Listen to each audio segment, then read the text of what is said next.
Allah ke atas ke bawah. Ya. Sesungguhnya bukan ke atas ke bawah. Waktu ke atas mengucapkan Allah. Ya setelah mengucapkan Allah ke bawah lagi. Ya, bukan ke atas ke bawah. Berarti itu ke bawahnya, tapi dikembalikan ke bawah. Ya. Asyhadu an la ilaha illallah wa asyhadu anna Muhammadar Rasulullah. Kata Rasulullah ada kata-kata Allah. Ya, gitu. Dari at-tahiyatul dari awalnya dari at-tahiyat ya. At-tahiyatul mubarakatus salawatut thayyibatu lillah. Nah, digerakkan ke atas. Habis ke atas masa diem di atas, ya turunin. Itu maksudnya, bukan digerakin ke bawah, tapi menggerakkannya ke atas karena ucapan Allahnya udah selesai ya turunin. Masa gini aja, itu mah nggak bergerak-gerak namanya. Ya, itu ya. Jadi ada di kitab situ. Baik. Apa tadi sampai di mana? Ya?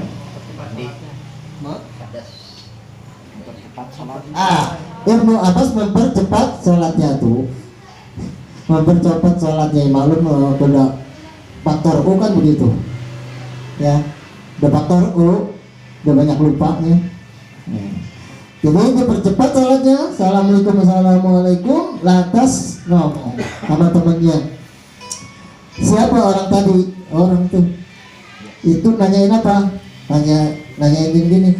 Tolong panggil orang itu. Dicintai kan nanya tentang ini. Panggil orang itu. Terus Ibnu Abbas bertanya kepada temannya yang lain. Kalian memberi fatwa itu apa itu berdasarkan kata Rasulullah atau berdasarkan firman Allah? Tidak, kata teman-temannya. Tidak berdasarkan firman Allah, tidak berdasarkan hadis Nabi, kata Rasulullah. Atau barangkali kata Ibnu Abbas, kata sahabat ada yang berkata seperti itu, juga tidak. Jadi yang kalian katakan tadi berdasarkan apa?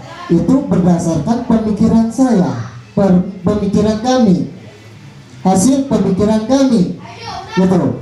Jadi kami mengatakan dia harus mandi karena dia keluar mani. Lantas ya setelah orang itu balik ditanya oleh Ibnu Abbas, yang Anda rasakan apa waktu Anda pipis ya, buang air kecil, yang Anda rasakan apa? Apa Anda merasa lemes? Tidak merasa lemes. Itu. Jadi tidak merasa lemes? Tidak. Apakah Anda merasa ingin sesuatu? Ya, nafsu begitu maksudnya? Tidak juga. Tidak. Saya tidak merasa lemes, tidak merasa ada hawa nafsu dari sintong. Nggak ada hawa nafsu dari sintong. Oh, jadi kalau begitu Anda tidak usah mandi, cukup Anda cuci, Anda basuh. Jadi orang yang keluar mani dengan sebab ya hawa nafsu wajib mandi, ngerti ya? Melihat gadis cantik, menghayal, keluar tuh si anu, ya, itu ya paham. Maka itu wajib mandi.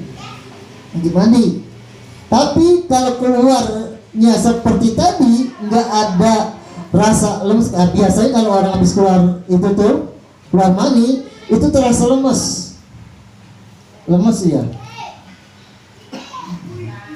Maka wajib mandi yang keluar mani karena ada hawa nafsu. Tapi karena tidak merasakan hawa nafsu dan juga ya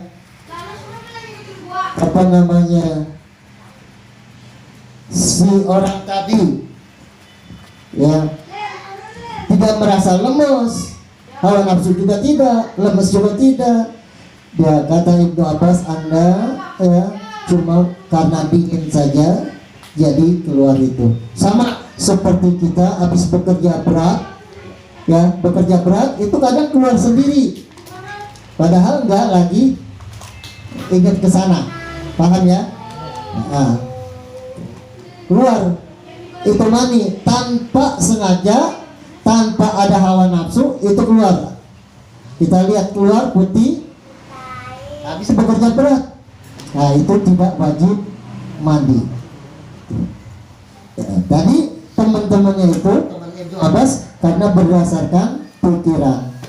Ya, kemarin juga saya telah memberikan contoh lain, ya di majlis sana di Rengas. Saya bilang begini, ya kita lagi sholat, kemudian kita kentut, batal nggak sholat kita? Batal nggak sholat kita? Kita lagi sholat, kentut, batal nggak? Ya, ada yang bilang batal, ada yang enggak, ada yang batal, ada yang enggak. Ya, wajar. Setahu saya, dulu saya diajarin waktu saya masih kecil, kecil. Waktu saya masih anak-anak, sekarang juga masih kecil ya. Waktu saya masih anak-anak, lagi belajar, kata guru yang membatalkan wudhu ada 4. Pertama, keluar sesuatu dari salah satu dua jalan, dari kubur atau dubur, yang keluar angin atau lainnya. Dari kubur ya, atau dubur, kubur kemaluan depan, dubur kemaluan belakang, paham? Nah, keluar apa saja dari situ itu membatalkan wudhu, membatalkan wudhu, termasuk angin, kentut. Tuh, kentut. Yang kedua, ya hilang akal. Yang ketiga, bersentuhan kulit laki-laki dan perempuan. Yang keempat, megang kubur atau dubur sendiri maupun orang lain. Yang keempat, kubur kita pegang, dubur kita pegang, habis wudhu nih. Nah, atau dubur adik kita nggak sengaja, ya disuruh dukung adik habis wudhu, dukung adik, tangannya bolong, kepegang duburnya. Ya, misalnya gitu. Nah, maka batal wudhu. Jadi kentut batalin wudhu nggak? Jadi pemikiran saya, kalau begitu sholat nggak batal dong habis kentut. Habis kentut nggak batalin sholat. Walaupun saya kentut di dalam saya lagi sholat, ya nggak batal sholat saya. Yang batalkan mah wudhu, yang batal wudhunya bukan sholatnya. Ya jadi saya terusin aja saya sholat. Waktu dulu pemikiran saya begitu tuh, ya saya terusin aja sholat. Kata guru saya begitu, ya yang membatalkan wudhu diantaranya itu kentut. Lagi sholat kentut ya udah terusin aja sholat. Habis selesai, assalamualaikum warahmatullahi, assalamualaikum warahmatullahi, ya saya wudhu. Habis wudhu ya udah, saya nggak sholat lagi, orang sholatnya udah. Itu namanya seperti cerita tadi tuh, ya hasil pemikiran namanya, bukan hasil ilmu, ya bukan hasil ilmu, itu namanya hasil pemikiran. Pikiran saya lah, ngapain sholat lagi, orang yang batal cuma wudhunya, ya udah terusin aja sholatnya sampai selesai. Tapi sesungguhnya nggak seperti itu, tetap sholatnya batal. Ya memang yang membatalkan, ya kentut itu membatalkan wudhunya, memang benar sekali. Kentut itu membatalkan wudhunya, bukan sholatnya, tapi wudhunya. Benar sekali. Nah, cuma sholat itu syaratnya harus punya wudhu. Syarat sholat itu harus punya wudhu. Kalau tidak ada wudhunya maka tidak sah. Waktu kita sholat wudhunya ada nggak? Waktu habis kentut tuh ada wudhu kita nggak? Nggak ada. Udah batal wudhunya, berarti kita nggak punya wudhu. Berarti sholatnya ikut batal juga. Memang benar yang membatalkan, ya yang membatalkan itu adalah wudunya. Kentut tadi itu membatalkan wudunya, bukan batalin sholatnya. Yang membatalkan sholatnya apa? Nggak punya wudunya. Ya, yang membatalkan sholatnya adalah tidak punya wudu, karena wudunya udah batal. Itu yang membatalkan sholatnya. Ya, begitu. Jadi itulah sholat kita harus pelajari. Jangan sampai kayak pemikiran saya dulu begitu. Ya, salah namanya. Itu ya, salah. Jangan sampai seperti itu. Terusin aja sholat, ya selesai. Assalamualaikum warahmatullahi wabarakatuh. Assalamualaikum warahmatullahi wabarakatuh. Langsung pergi ke tempat wudhu lagi. Habis wudhu ya udah, nggak sholat lagi. Harusnya begitu kentut ya udah langsung bangun, ambil wudhu, sholat lagi dari awal, dari mula sholatnya. Jangan diterusin aja. Tadi udah dapat 2 rakaat sayang lah, terusin aja. Ya nggak bisa. Harus dari awal. Kita pakai pemikiran sendiri. Ya. Sayang udah 2 rakaat tadi sembahyang zuhur, udah 2 rakaat, terusin aja dah. Ya, itu jangan asli pemikiran sendiri, tapi harus dengan maka sesuai dengan apa yang dikatakan oleh kitab Zubat, ya. Wa kullu man bi ghairi ilmin ya'malu a'maluhu mardudatun la tuqbalu. Gitu. Setiap orang yang beramal tanpa ilmu, maka amalnya itu mardudah, ditolak, la tuqbalu, tidak diterima. Salatnya, ibadahnya nggak diterima kalau tanpa ilmu gitu. Gak apa-apa ya. Salat harus kita benar-benar, karena ini salat adalah tiang agama, harus benar-benar kita pelajari ya dengan sungguh-sungguh. Jangan sampai kita salah di dalam melaksanakannya. Allahu Akbar. Ini tangan sampai di atas pundak, di ujung telinga. Ujung telinga ini nih. Ya, ujung telinga ini. Kelihatan? Kalau ini bukan ujung telinga namanya. Ya. Bawah telinga. Nah, ini belakang telinga, ini bawah telinga. Ya, ujung ini dari sini ujung telinga namanya. Jadi waktu kita mengucapkan takbir Allah, nah ini di ujung-ujung telinga. Allahu Akbar. Ada di dalam kitab 4 mazhab tadi. Ya. Di kitab Bulughul Maram juga ada. Di kitab Fikih Islam karangan Haji Abdul Rasyid Sulaiman Rasyid, juga ada di situ. Kitab fikih. Ya, itu ya. Sami Allahu liman hamidah, ya. Sami Allahu liman hamidah, ya. Sami Allahu liman hamidah. Kayak orang nggak mau. Sami Allahu liman hamidah. Ada yang gitu. Bisa rukuk nih. Ya Allah. Ada. Maka saya ngomong juga karena ada, saya ngelihat. Ada yang begitu. Jadi Sami Allahu liman hamidah sampai di atas, ini di atas pundak. Ya kan? Ini menghadap kiblat. Nggak apa-apa ya, nggak ini ya, nggak kitab ini nggak apa-apa. Ya, Allah liman hamidah ini. Nah terus ini ruku pegangnya lutut. Ini ruku kan? Ini lutut, kelihatan ya? Ya, ini lutut. Bukan? Ada yang Ya? Bukan di situ. Ruku. Ya, kelihatan ya. Kemudian sujud. Sujud ini lengan kita dibuka. dibuka. Kalau perempuan dirapatkan. Nggak apa-apa kelihatan dari sana. Ya, sujud. Ini dibuka. Kecuali kita sholat berjamaah, jangan lebar-lebar. Ya, sujud. Ini buka. Kalau perempuan, ini rapat. Perempuan. Ya, rapat ke sini, nempel. Perempuan.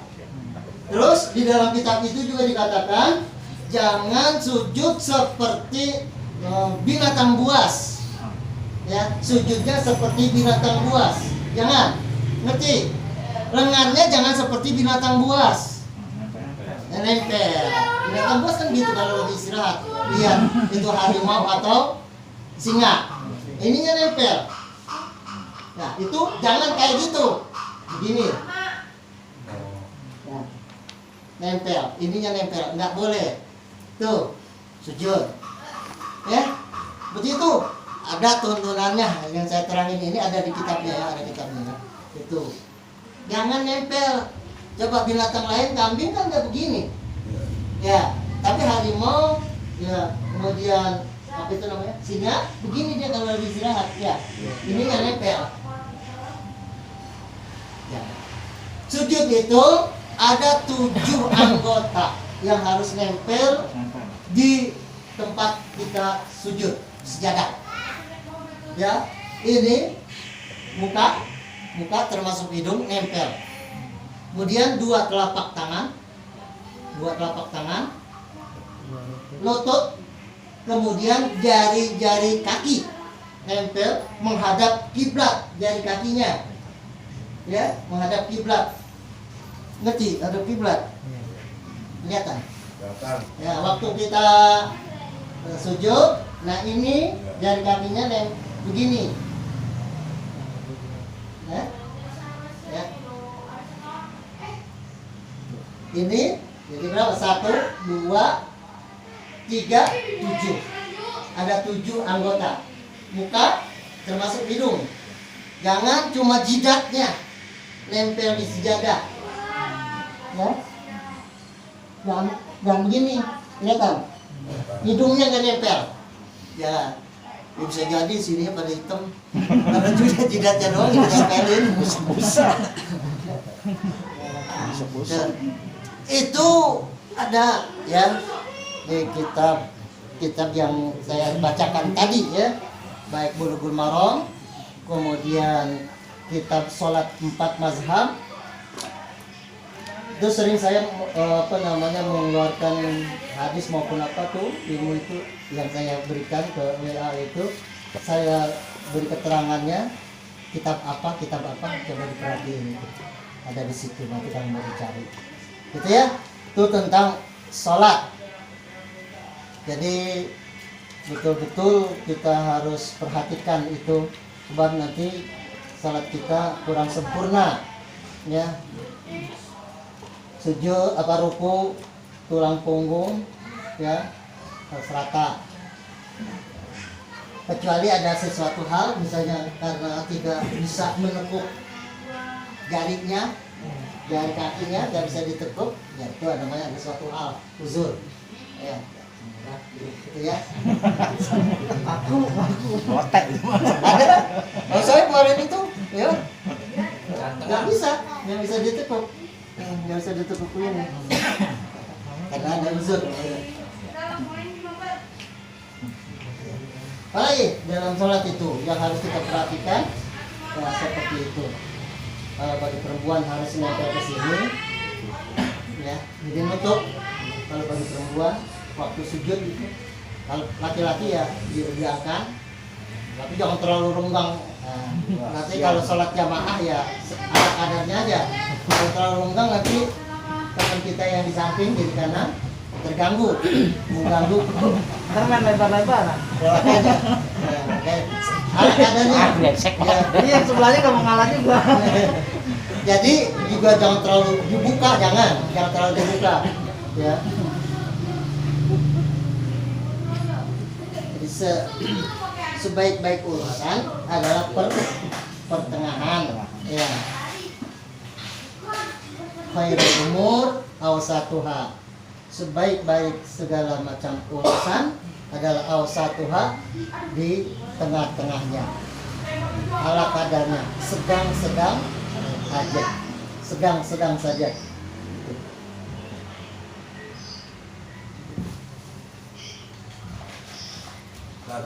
Ya, Saya mau nanya sih. boleh. Kan ada yang dapetnya di sini, ada yang di sini, ada yang begini, yang benar yang mana? Ada yang begini, apa yang begini? Ya. Yang benar, ya, ada di sini. Ya, ada di sini ya. Nah, kalau ke atas juga jangan terlalu ke atas. Jangan. Ini ulu hati ya? Nah, di ulu hati. Enggak, kalau yang pernah lihat nggak yang sholatnya begini? Ya. Allahu Akbar. Ada? Tidak ada tuntunannya. Tidak ada tuntunannya. Tidak ada yasin. dengan layangan Nggak ada itu. Nggak ada tuntunannya. Jangan dipakai yang itu. Ya. Nggak ada. Kalau posisi kita lagi jadi imam, ya kita kentut gimana? Iya, mundur. Mundur. Mundur. Maksudnya abisin sholatnya atau kita melanjutkan pulang? Kita jadi imam. Ya, lagi untuk kelasnya. Nah, kita lagi jadi imam. Nah, kita mundur kalau memang kita batal. Mundur. Dan karena kita sudah batal, boleh kita nggak usah pakai mundur begini. Karena kita sudah batal. Mau balik kemana ya? Orang yang di belakang kita, siapa yang kita mau suruh maju, boleh kita pilih. Ya, Gitu. prakteknya. Ceritanya antum batal gitu aneh. Iya iya boy, ayo. Nah, jadi ya, Boy, ayo. Praktekin. gitu ya. Terus kentutnya pakai mic ya? Ya kalau kita sebagai imam kemudian kita batal, ya kayak gitu. Kita mundur. Makanya masjid itu harus ada di imam itu harus ada pintu keluar. Kalau kita imam misalnya kita batal, kemudian kita keluarnya ke sana mengganggu orang banyak. Makanya harus ada pintu. Begitu kita batal, kita mundur dulu. Mundur itu maksudnya ngambil orang untuk gantiin kita. Nah, setelah itu kita keluar ke sana ke pintu. Ya.